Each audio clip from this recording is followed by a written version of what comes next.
Everyone, welcome back to my YouTube channel. तो आज मैं आपको क्लास 11 की इंग्लिश पढ़ाने वाली हूँ। हॉर्नबिल का chapter number 2। We are not afraid to die if we can all be together. हम मरने से नहीं डरते यदि हम सब साथ मरें। इसके जो ऑथर है Gordon Cook and Alan East हैं। इस स्टोरी का पार्ट 1 हम लोगों ने इससे पहले पढ़ चुके हैं, ठीक है। अगर अभी तक आप लोगों ने वाला पार्ट नहीं पढ़ा है तो फिर इधर साइड पे आपको लिंक मिल रहा है, तो आप लोग देख लीजिएगा और उसे ज़रूर देखिएगा, बहुत इम्पॉर्टेंट है। ओके, तो अभी तक हम लोगों ने देखा था इस स्टोरी में कि एक व्यक्ति है जो बहुत ही फेमस एक्सप्लोरर बनना चाहते हैं।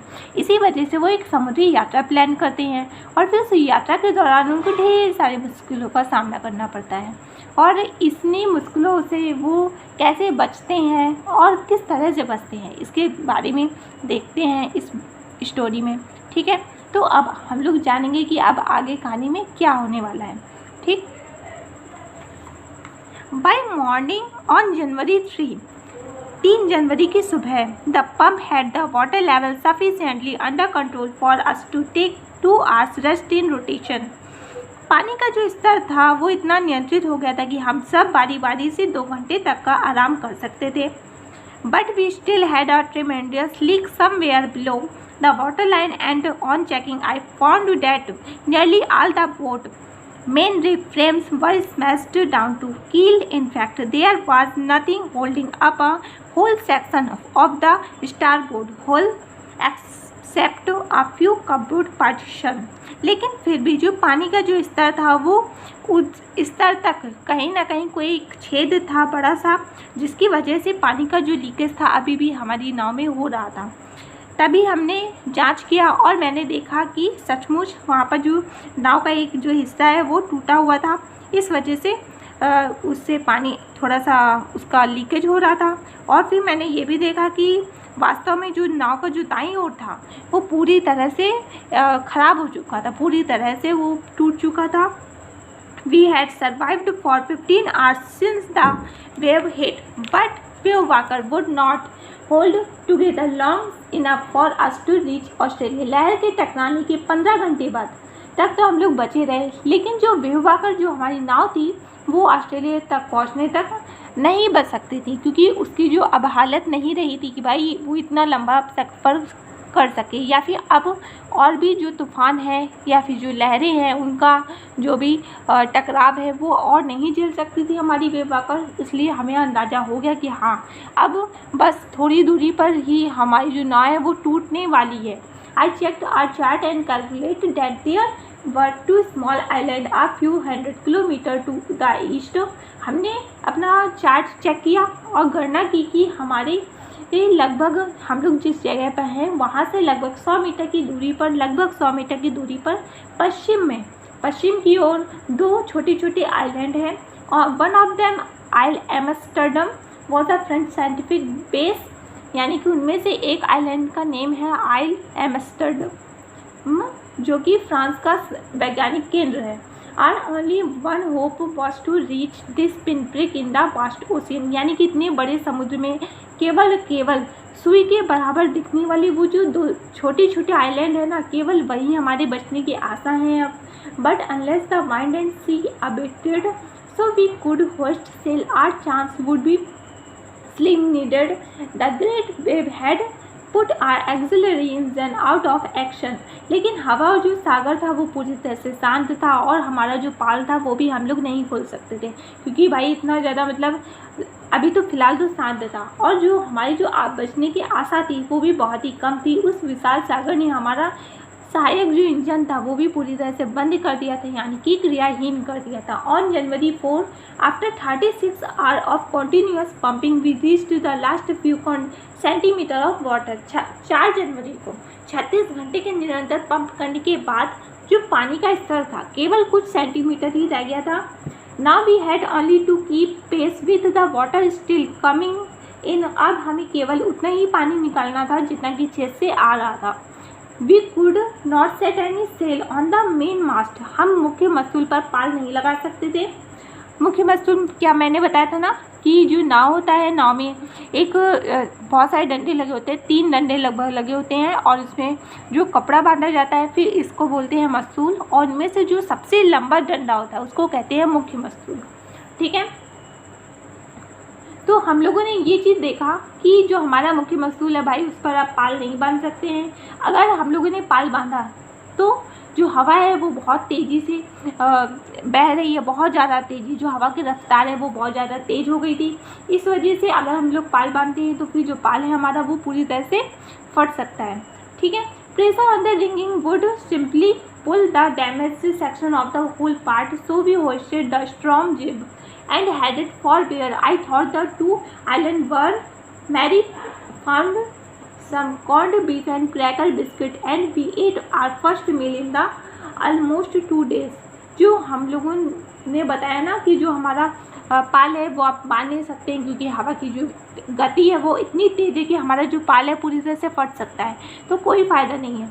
इसलिए हमने तूफ़ानी तुकोना पाल को लहरा दिया। हमने मतलब बांधा नहीं, उसको लहरा दिया, और हमने ये चीज़ चेक किया कि भाई वो जो हवा है किस ओर चल रही है। अब हम लोगों ने उस हवा की ओर चलना स्टार्ट कर दिया, क्योंकि मेरे विचार से तो यही था कि जो द्वीप हैं, जो 2 द्वीप हैं वो उसी साइड पर है, जिस ओर हवा चल रही है ना, बस उसी साइड पश्चिम की साइड पर ही है।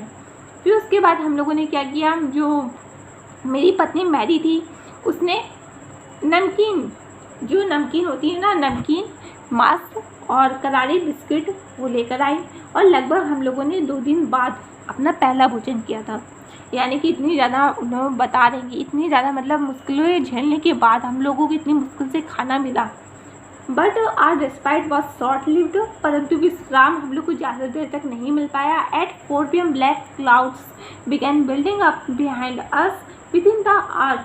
The wind was back to 40 knots and the sea were getting higher. जो बादल थे वो 4 बजे काले फिर से बनना शुरू हो गए थे, और आधे घंटे के अंदर हवा फिर से 40 समुद्री मील की गति से फिर से चलने लगी थी। समुद्र में जो लहरें थी वो भी ऊंचे उठने लगी थी। अब आप लोग सोचेंगे कि समुद्री मील का मतलब क्या होता है, तो जिस तरह से आप लोग जैसे सड़क पे चलते हैं गाड़ी से या फिर बाइक से, तो फिर आप लोग क्या कहते हैं कि हम लोग इतने किलोमीटर प्रति घंटे की रफ्तार से हम लोग चल रहे हैं। तो इसी तरह से जब कोई जहाज़ चलता है समुद्र में, तो फिर हम लोग कहते हैं कि वो जो जहाज़ है वो इतने समुद्री मील की गति से चल रहा है। ठीक है, तो इस तरह से मापने की अलग अलग इकाइयाँ होती हैं। जो समुद्र की लहरें थी वो भी बहुत ही ज़्यादा ऊंची उठने लगी थी। The weather continue to deteriorate throughout the night and by dawn on January 5 our situation was again desperate. पूरी रात मौसम बिगड़ता गया तथा 5 जनवरी की सुबह हमारी स्थिति फिर से निराशाजनक हो गई।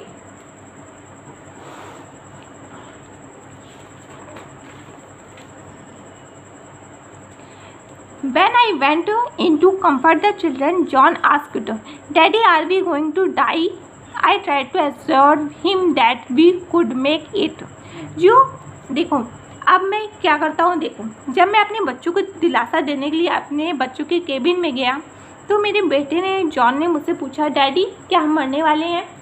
तो मैंने उसे विश्वास देने की कोशिश की हम बचने में सफल होंगे, लेकिन मेरे फिर से बेटे ने पूछा, "but daddy," he went on, "we are not afraid of dying if we can all be together, you and mummy, Sue and I."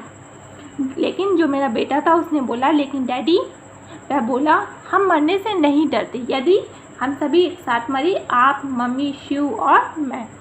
I could not find no words with which to respond, but I left the children's cabin determined to fight the sea with everything I had. उत्तर देने के लिए मेरे पास कोई शब्द नहीं थी, लेकिन जो भी मेरे पास था उसके साथ मैंने समुद्र से सामना करने का संकल्प ले लिया था। मैं बच्चों के साथ, जो बच्चे थे उनके केबिन से मैं बाहर निकल के आ गया, और to protect the weakened starboard side, I decided to heave to with the undamaged port hull facing the oncoming waves, using an improvised sea anchor of heavy nylon rope and two 22-liter plastic barrel of paraffin. मैंने क्या किया, जो दाईं कमज़ोर वाली जो तरफ था उस तरफ मैंने बांध दिया एक रस्सी को। कौन सी रस्सी? नायलॉन की रस्सी को बांधा, और उस रस्सी में हमने 22 लीटर का मिट्टी के तेल का डब्बा था हमारे पास, उसको बांध दिया, जिससे कि हम लोग लंगर का ये काम हो जाए, जिससे कि हमारी जो नाव है वो इतनी तेज़ी से जो चल रही है वो रोकने का काम हो जाए। अब आप लोग सोचेंगे लंगर क्या होता है? जब नाव तेज़ गति से चलती है तो समुद्र में रोकने के लिए नाव को लंगर का यूज़ किया जाता है। इसी तरह से वो लोग ऐसे ही DIY करके लंगर बना रहे हैं। रस्सी का लिए नायलॉन की रस्सी ले ली और डब्बे ले लिए 2, किसके? मिट्टी के तेल के, और इन दोनों डब्बों को रस्सी में बांधा और पानी में फेंक दिया और अपने उस साइड पर, नाव के पीछे साइड पर बांध दिया, जिससे कि मेरी जो नाव है वो रुक जाए। ठीक है। That evening Mary and I sat together holding hands as the motion of the ship brought more and more water in through the broken planks. We both felt the end was very near. उस शाम Mary और मैं हाथ में हाथ डालकर बैठे थे तथा टूटे हुए जो जहाज़ का, जिस तरफ जो जहाज़ टूटा था ना, उसी तरफ मैंने देखा कि पानी और अधिक अंदर आ रहा था। हम दोनों महसूस कर रहे थे कि हमारा जो अंत है वो बहुत ही निकट आ रहा है। But Viveka rode out the storm, and by the morning of January 6, with the wind easing, I tried to get a reading on the second. जो हमारी विवाकर थी वो लहरों तथा तूफानों में से निकलने में सफल रही तथा 6 जनवरी को हवा धीमी होने पर मैंने सेक्सटेंट से देखा और ये प्रयास किया कि ये क्या चीज़ भाई, अब हम लोग किस जगह पर हैं।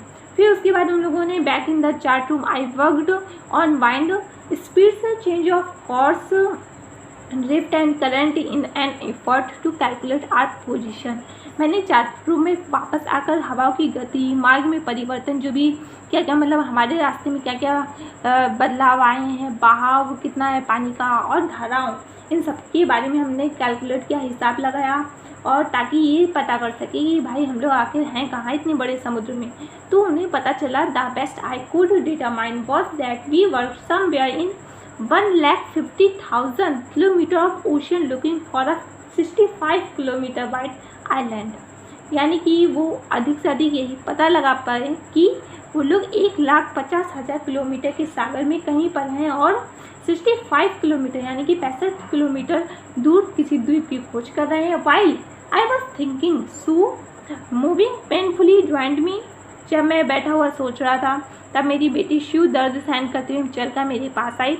The left side of her head was now very swollen and her back and eye narrowed to slit. उसका जो सिर था बाई तरफ से इतना सूज गया था कि उसकी जो काली आँखें थी वो भी बहुत ही छोटी होकर के एक बिल्कुल छेद, छोटा सा जो छेद होता ना, बिल्कुल वैसे ही दिख रही थी। और she gave me a card she had made, उसने मुझे एक कार्ड दिया जो कि उसने बनाया था। On the front she had drawn caricature of Mary and me with the words, "Here are some funny people. Did they make you laugh?" I laughed a lot as well. Inside was a message. "Oh, how I love you both." So this card is to say thank you and let us hope for the best. So somehow we had to make it. Card पर उसने Mary और मेरा एक हंसीदार चित्र बना रखा था और उसने ये शब्द लिखे थे कि ये लोग ना बहुत विचित्र हैं। क्या आपको देखकर हंसी आई? मैं तो बहुत हंसी।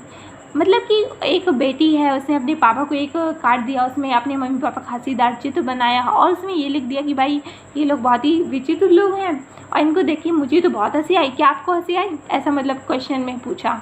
और फिर उसमें लिखा कि ओह मैं आप दोनों से कितना प्यार करती हूँ। यह कार्ड आपको धन्यवाद देने के लिए है तथा हमें सब कुछ ठीक होने की आशा करनी चाहिए। हमें किसी न किसी तरह सफल तो होना ही है। तो जो उनकी बेटी है वो अपने पापा को मोटिवेट करने आई है कि भाई हार ना मानिए क्योंकि हम लोग सफल ज़रूर होंगे। ठीक है, अब इसके आगे की कहानी हम लोग नेक्स्ट पार्ट में देखेंगे। ठीक है, अभी तक जिस भी स्टूडेंट ने पार्ट 1 नहीं देखा है तो जल्दी से इधर साइड पर आपको लिंक दिख रहा होगा तो देख लीजिए। ठीक है, और नेक्स्ट वीडियो जल्दी आएगा, कल आएगा। और आपको ये भी पता होना चाहिए कि मैं हर रोज़ दोपहर के 3 बजे वीडियो अपलोड करती हूँ, तो सभी स्टूडेंट्स 3 बजे रेडी हो जाया करो पढ़ने के लिए। ठीक है, आज के लिए बस इतना ही है। आप सभी बहुत ही मन लगा के पढ़ो क्योंकि बोर्ड में हम लोग को बहुत ही अच्छे मार्क्स लाने हैं। ओके, क्लास 11 में ही नहीं लानी, क्लास 12 में भी पूरे बोर्ड को फोड़ डालना है। हमें अपना जो भी हम लोगों ने टारगेट कर रखा है ना कि इंग्लिश में अच्छे मार्क्स लाने हैं, 100 आउट ऑफ 100 मार्क्स लाने हैं। ठीक है, आज के लिए बस इतना ही है। जय हिंद, जय भारत।